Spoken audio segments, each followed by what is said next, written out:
एक बौद्ध भिक्षु दावा करता है कि मैं पिछले जन्म में एक मकड़ी था और मैं संतों की छत्र छाया में रहते हुए मेरा मनुष्य का जन्म हुआ है और जन्म भी एक संत के रूप में हुआ है। जब ये इतनी सारी बातें करते हैं तो लोग इन बातों पर हैरानी जताते हैं, कहते हैं कि ऐसा कैसे हो सकता है। सुना है सर्प की जो योनि होती है उसके बाद मनुष्य का जन्म होता है, तो आप सीधा मकड़ी से कैसे इंसान बन सकते हैं।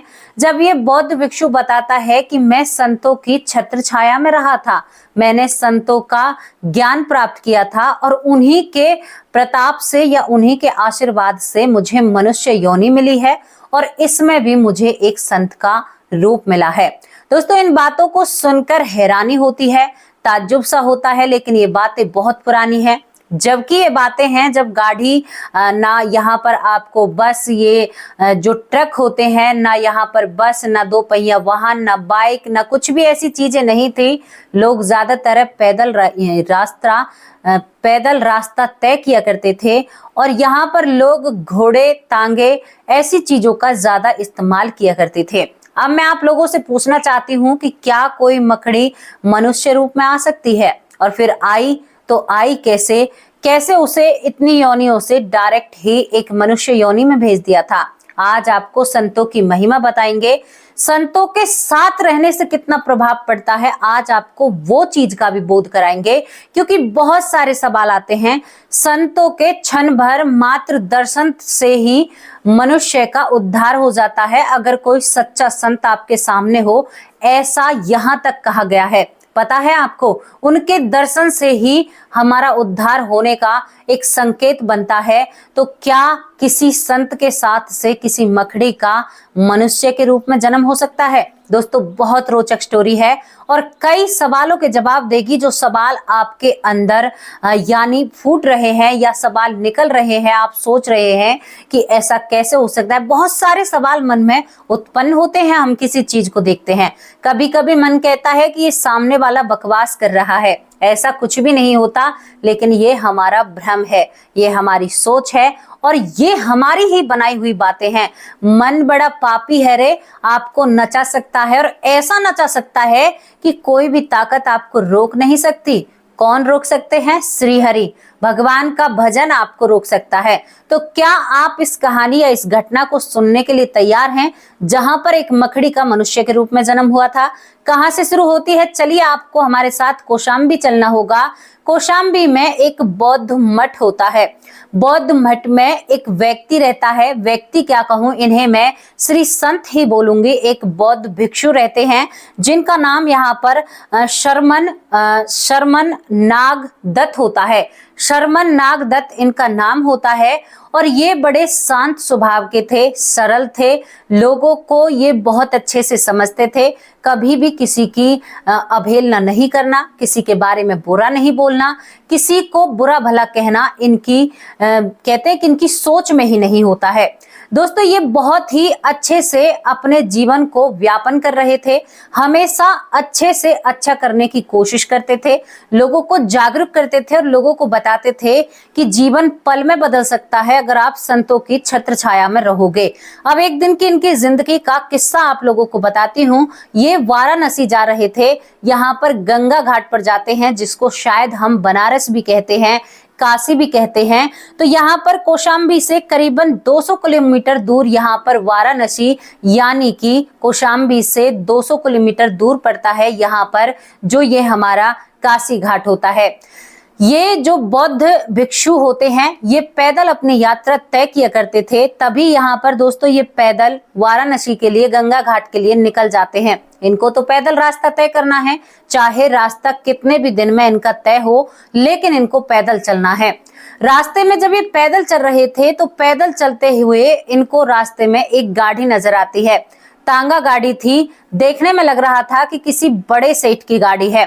उस गाड़ी पर एक चलाने वाला नौकर होता है और उस गाड़ी के अंदर यहाँ पर कौशाम्बी का जो सबसे बड़ा जौहरी होता है, यानी हीरे सोने चांदी की परख जो जानता है, वो उस तांगे गाड़ी में बैठा हुआ था।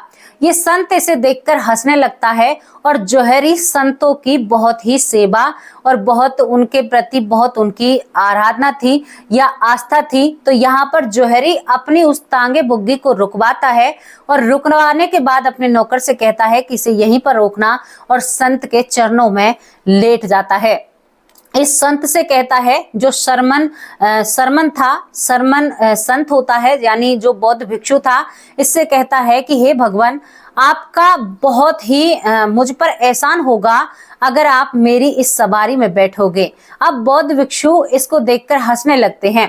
इस तरह की मुस्कुराहट थी कि मानो इन दोनों का कोई रिश्ता हो या ये इस जौहरी को जानते हो पहले से ही। जो संत होते हैं इस तरह की इनकी तरफ मुस्कान करते हैं। यहाँ पर जौहरी कहता है कि संत, आप मुझे देखकर क्यों मुस्कुरा रहे हैं? ये बात मुझे समझ में नहीं आ रही है। भगवान, आपको मेरी तांगे बुग्गी में बैठना होगा। संत कहते हैं, बड़ा अच्छा इंसान है, बहुत मान सम्मान दिया है, तो इसकी तांगे बुग्गी में क्यों नहीं बैठेंगे?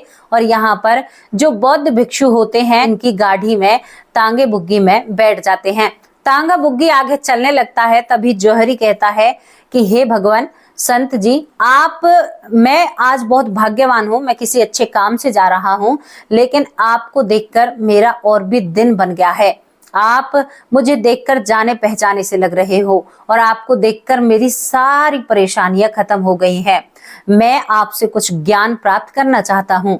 मुझे कोई ऐसा रास्ता बताइए जिससे मेरी जिंदगी में उद्धार हो और मैं कुछ अच्छे काम करूं। अब ये बात सुनकर भी यहाँ पर संत भिक्षु होते हैं, बौद्ध भिक्षु, वो सोचते हैं कि अच्छा इंसान है, चलो थोड़ा सा इनसे वार्तालाप कर लेते हैं। तो यहाँ पर ये संत इनसे बात करने लगते हैं। तो ये संत कहते हैं कि देखो भैया, जिंदगी को अगर बेहतर बनाना है तो कभी भी किसी का बुरा नहीं करना है, सपने में भी किसी के बारे में बुरा नहीं सोचना है। आदतें हमेशा इंसान को सुधारते रहनी चाहिए और इंसान को एक अच्छा इंसान बनना चाहिए, सबकी मदद करनी चाहिए, कभी भी किसी का बुरा नहीं करना चाहिए। जिंदगी अपने आप बेहतर होने लगेगी और भगवान का नाम तो लेना ही चाहिए। इतना कहते ही तभी सामने से इनकी तांगे बुग्गी रुक जाती है। यहाँ पर जौहरी कहता है, क्यों तुमने ये तांगे बुग्गी को क्यों रोका? नौकर से कहता है। तो नौकर कहता है कि मालिक, सामने किसी किसान की गाड़ी अटकी पड़ी है। अब यहाँ पर ये जो जौहरी होता है, जो अब तक शिक्षा ले रहा था अच्छी जिंदगी बिताने की, एकदम से गुस्से से तांगे बुग्गी से नीचे उतरता है, किसान को खरी खोटी सुनाने लगता है। बौद्ध भिक्षु संत जो सरमन होते हैं वो हैरान हो जाते हैं कि अब तक तो मुझसे ये ज्ञान प्राप्त कर रहे थे और थोड़ी देर में ही इन्होंने अपने आप को बिल्कुल बदल लिया। बौद्ध भिक्षु जो सरमन होते हैं वो इन चीजों को रोकना चाहते हैं, वो चाहते हैं कि ये चीज आगे ना बढ़े। बेचारे जो यहाँ पर ये किसान हैं ये भी बड़ी मेहनत करते हैं, इनका भी मेहनत का है, किसान की भी कमाई बहुत मेहनत की होती है। तो बौद्ध भिक्षु इस जौहरी को रोकने की कोशिश करते हैं, लेकिन जौहरी नहीं रुकता है। नौकर से कहता है, तांगे बुग्गी से नीचे आ और इसकी गाड़ी को धक्का मारकर इधर की तरफ कर दे। किसान कहता है कि देखो, तुम सेठ होंगे, अपने घर के होंगे, मेरे पूरे साल भर की कमाई है, तुम इसे ऐसे ही नहीं डाल सकते, सारा अनाज खराब हो जाएगा। बौद्ध भिक्षु उस गाड़ी को सही कराने की कोशिश करते हैं। वो कहते हैं कि नहीं नहीं नहीं, आप ऐसा नहीं कर सकते, आप इनकी गाड़ी को कैसे धक्का दे सकते हो, कैसे पलट सकते हो रास्ते से। दोस्तों, यहाँ पर नौकर तो काम भाई पैसे ले रहा है, वो तो जौहरी की ही बात मानेगा। संत और किसान एक तरफ को हो जाते हैं, लेकिन ये जौहरी और इसके साथ का नौकर मिलकर उस गाड़ी को धक्का दे देते हैं, जिससे उस गाड़ी का अनाज जमीन पर फैल जाता है और वो रास्ता बन जाता है। इसके बाद फिर जौहरी कहते हैं संत से कि आइए भगवान, मेरे प्रस्थान कीजिए। तो यहाँ पर जो भिक्षु होते हैं वो कहते हैं कि भैया, दूर से ही प्रणाम है, तुम्हें जहां जाना है तुम जाइए, हम पैदल अपना रास्ता तय करेंगे। और संत बिल्कुल बैठने से इनके साथ मना कर देते हैं। दूसरी घटना क्या होती है कि संत तो मना कर देते हैं, लेकिन जो जौहरी होता है उसकी कमर में सोने चांदी के सिक्कों की एक पोटली होती है, जिसको चोर उचक्कों से छुपाने के लिए कमर में बांधा जाता है। उस सभी कार्यों में जैसे ही वो उसकी गाड़ी को, बैल बुग्गी को धक्का दे रहा था, वैसे ही वो पोटली वहां पर गिर जाती है और वो पोटली संत को मिल जाती है। संत उस पोटली को उठाकर अपनी कमर में टांग लेते हैं, मतलब अपने पास रख लेते हैं और कहते हैं कि इस जौहरी से जरूर आगे चल के मुलाकात होगी और इस पोटली को मैं इसको जरूर दूंगा। आखिरकार दोस्तों, एक बौद्ध भिक्षु को क्या पता था कि इस जौहरी से मेरी दोबारा मुलाकात होगी। अब यहाँ पर आगे का आपको रास्ता बताते हैं। संत अपने रास्ते चले जाते हैं, लेकिन जो जौहरी होता है वो अपने ठिकाने पर पहुंचता है। जैसे ही वहां पर पहुंचता है तो व्यापार के पर्पस से गया था, जैसे ही पोटली को खंगालता है तो एकदम से हक्का बक्का रह जाता है, सीधा नौकर पर शक करता है, चारों तरफ से लोगों को इकट्ठा कर उस नौकर में पिटाई लगवा देता है और उस नौकर को कारागार में डाल देता है, जबकि नौकर की कोई गलती नहीं थी। सीधा आरोप था कि तुमने मेरे सोने चांदी के जो सिक्कों की भरी पोटली थी वो ली है, जबकि वो पोटली तो वहां पर गिर चुकी थी। दोस्तों, यहाँ पर नौकर बहुत गुस्से में भर जाता है। वो बार बार क्षमा मांगता है, कहता है कि मालिक, मैंने आपसे कभी धोखा नहीं किया, मैंने कभी दगा नहीं किया, मैं बहुत ईमानदारी से आपके पास काम करता हूँ और इतने दिनों से काम करता हूँ, तो फिर आप ऐसा कैसे कह सकते हैं मेरे बारे में। दोस्तों, यही सब कुछ चलता रहता है, लेकिन एक जौहरी बिल्कुल भी नहीं मानता है और उस नौकर को कारागार में बंद कर देता है। धीरे धीरे जौहरी अपनी जिंदगी में मशरूफ होता चला जाता है, लेकिन संत और उसका मुकाबला फिर हो जाता है। सामने से संत मिलता है करीबन 1.5 महीने बाद। 1.5 महीने बाद वो अपनी यात्रा तय कर वापस आ जाते हैं। तो कौशाम्बी में ही दोनों का रहना था। जब आमना सामना होता है तो यहाँ पर ये संत कहता है कि अरे भाई, तुम उस दिन हमें अपने तांगे बुग्गी में बैठा कर ले जा रहे थे, तुम्हारे तांगे बुग्गी में बैठने के कारण तुम्हारी कमर से ये पोटली गिर चुकी थी। उस दिन ये पोटली मुझे मिली थी और उस दिन से ही मैं तुम्हें ढूंढ रहा हूँ। ढूंढने के पर्पस से जब कुछ चीजें करते हैं तो वो मिल जाती हैं। अब यहाँ पर जौहरी को अपने ऊपर बड़ी शर्मिंदगी होती है कि मैंने अपने नौकर को खामा-खा इतना दुख और तकलीफ दे दी, वो तो कारागार में पड़ा हुआ है। अब जौहरी को शर्मिंदगी आती है और जौहरी कहता है संत से कि आपसे तो मेरा कुछ लगाव है, लेकिन आपसे मैं अभी बात नहीं करूंगा। मैं अभी बात करूंगा अपने उस नौकर को छुड़ाने के लिए, क्योंकि मैंने अपने नौकर के साथ बहुत गलत किया है। और संत को छोड़कर ये जौहरी उस नौकर को कारागार से बाहर निकलवा देता है, लेकिन नौकर बहुत गुस्से में होने के कारण वो अपने मालिक को छोड़कर जाता है और एक वार्निंग देकर जाता है कि मैं निर्दोष था और तुमने मुझ जैसे निर्दोष व्यक्ति को 1.5 महीने की जेल कराई है, इस बात का तुम्हें भुगतान भरना होगा। यहाँ पर जो जौहरी होता है वो कई बार समझाने की कोशिश करता है, लेकिन ये नौकर, जिसके आगे पीछे कोई भी नहीं रहता, ये डाकू बन जाता है। दोस्तों, डाकू बनने के बाद ये जंगलों में रहने लगता है। उधर इस जौहरी को यहाँ के कौशाम्बी के राजा होते हैं, वो अपने पास बुलाते हैं, कहते हैं कि तू सबसे बड़ा जौहरी है, तो तू हमारे लिए एक ऐसा मुकुट बना जिस मुकुट को मैं अपने सर पर पहनकर शायद सबसे अमीर दिखूं, तो मैं तुम्हें एक अच्छा खासा इनाम और उस मुकुट की कीमत भी दूंगा। जौहरी की आंखों में चमक आ जाती है और चमक के बाद जो जौहरी होता है, जौहरी अपनी पूरी संपत्ति, जितने भी उसके हीरे जवाहरात थे, उस मुकुट को बनाने में लग जाते हैं और उस मुकुट को लेकर जंगल के रास्ते से यहाँ पर राजा के पास जा रहा था। ये बात उस नौकर के कानों में पड़ती है जो डाकू होता है। दोस्तों, डाकू आज अपना बदला लेने वाला था। अब इसके बाद जो डाकू होता है वो इस जौहरी से उस मुकुट को लूट लेता है। इस मुकुट को जब वो लूट लेता है तो यहाँ पर ये बिल्कुल जो जौहरी होता है कंगाल हो जाता है, बहुत ही इसकी हालत बहुत खस्ता हो जाती है। इसके बाद यहाँ पर ये रोता हुआ ऐसे ही बैठा रहता है। तभी यहाँ पर जो बौद्ध भिक्षु शर्मन होते हैं वह जौहरी के पास आते हैं। जो जौहरी एक पेड़ के पास बैठा हुआ रो रहा था, उसके पास बौद्ध भिक्षु आते ही कहते हैं कि जौहरी, तुम्हें क्या हुआ, तुम इतने परेशान क्यों हो। तो यहाँ पर जौहरी पूरी कथा शर्मन को सुनाते हैं। कहते हैं कि भगवान, मेरे साथ ऐसा हो गया, राजा को मैं क्या मुंह दिखाऊं। तो यहाँ पर जो जौहरी होता है उससे शर्मन कहता है, जो बौद्ध भिक्षु होता है, कि तू एक काम कर, मुझे वहां पर लेकर चल, मैं उस तुम्हारे नौकर से बात करना चाहता हूँ, शायद वो मेरी बात को मान ले, तुम्हारी बात को नहीं माने।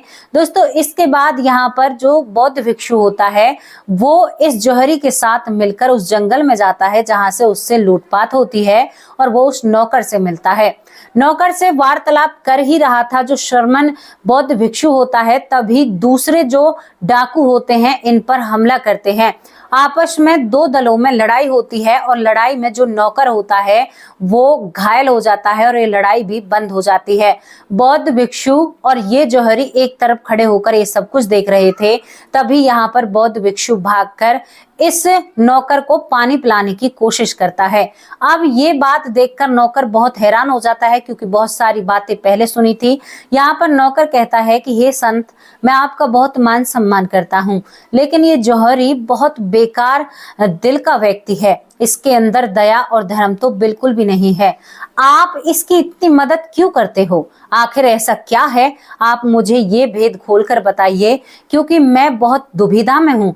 मैं आपको देखकर, इस जौहरी को देखकर हैरान हूँ। तो यहाँ पर संत कहता है कि क्या तुम्हें ये सारी बातें सच में ही सुननी है? तुम्हारा आखिरी वक्त चल रहा है। तो यहाँ पर ये जो नौकर होता है ये कहता है कि नहीं, मुझे सारी बातें सुननी है।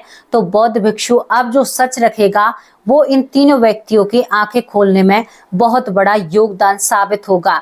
यहाँ पर बौद्ध भिक्षु कहते हैं कि पिछले जन्म में मैं एक मकड़ा था और मैं जंगल में रहा करता था। मैं यहाँ पर कुटिया में रहता था, जहां पर संत रहा करते थे, उस पेड़ पर रहता था और उस पेड़ के नीचे संत अच्छी वाणी, वार्तालाप और भजन पूजा पाठ किया करते थे।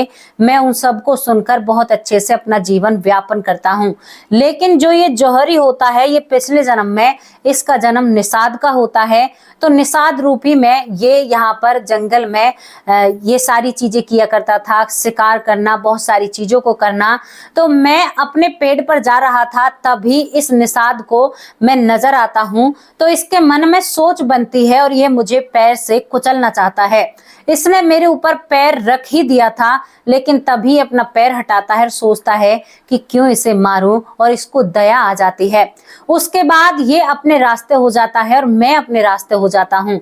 अब रही इस जन्म की बात, जब मैं संतों की छत्र छाया में रहता हूँ तो मेरे ऊपर संतों का बहुत प्रभाव रहता है। संतों की माया छाया की ही वजह से मेरा जो दूसरा जन्म होता है वो एक इस बौद्ध भिक्षु के रूप में होता है और मैं मकड़ी से सीधा मनुष्य रूप में आता हूँ। और मैं यहाँ पर इस जो ये जौहरी है इसकी क्यों मदद कर रहा हूँ? क्योंकि इसने मुझे नहीं मारा था, मुझे छोड़ दिया था, मुझ पर दया दिखाई थी। हालांकि ये बहुत जीवों को मारता है, इसको तो और आगे चल के और भी ज्यादा भगवान पाप में डुबोएगा। इसके आगे परिस्थितियां ऐसी खड़ी करेंगे भगवान कि ये और भी ज्यादा पाप करने पर उतारू हो जाएगा और धीरे धीरे इसके जो जन्म है वो नष्ट हो जाएंगे और ये लक 84 योनियों में भोगने के लिए चले जाएगा अनंत काल तक। ये बात है। लेकिन मेरे ऊपर इसका जो कर्ज था उसे तो मैं देकर जाऊंगा।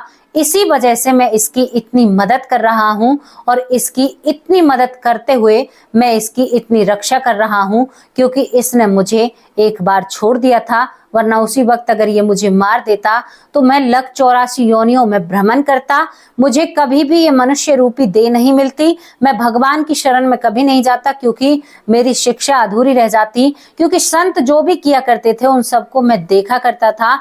देखने के मात्र भर से ही मेरा उद्धार हो गया। अगर मैं उनकी छत्र छाया में बैठता तो मेरा कितना अच्छा होता। मुझे बीते जन्मों की सारी बातें याद हैं, तभी तो मैं एक बौद्ध भिक्षु हूँ और मैं संतों की छत्र छाया में रहना पसंद करता हूँ। मैं संतों को बहुत ज्यादा पसंद करता हूँ और ये तो वही यहाँ पर वही निषाद है जिसका मैं एक बदला पूरा कर रहा हूं। बाकी मुझे इससे कोई भी लेना देना नहीं है। अब यहाँ पर चोर जब ये सारी बातें सुनता है, जो डाकू होता है वो पश्चाताप से भर जाता है। कहता है कि हे संत, आप तो बहुत बड़े ज्ञानी हैं। अब जाते जाते एक पुण्य मैं भी करना चाहता हूँ, क्योंकि मैंने बहुत पाप किए हैं। मैंने इस जौहरी का जो मुकुट है वो फलानी जगह छुपा रखा है, आप उस मुकुट को इस व्यक्ति को दे देना और मैं अब इस दुनिया से जा रहा हूँ बड़े अफसोस के साथ।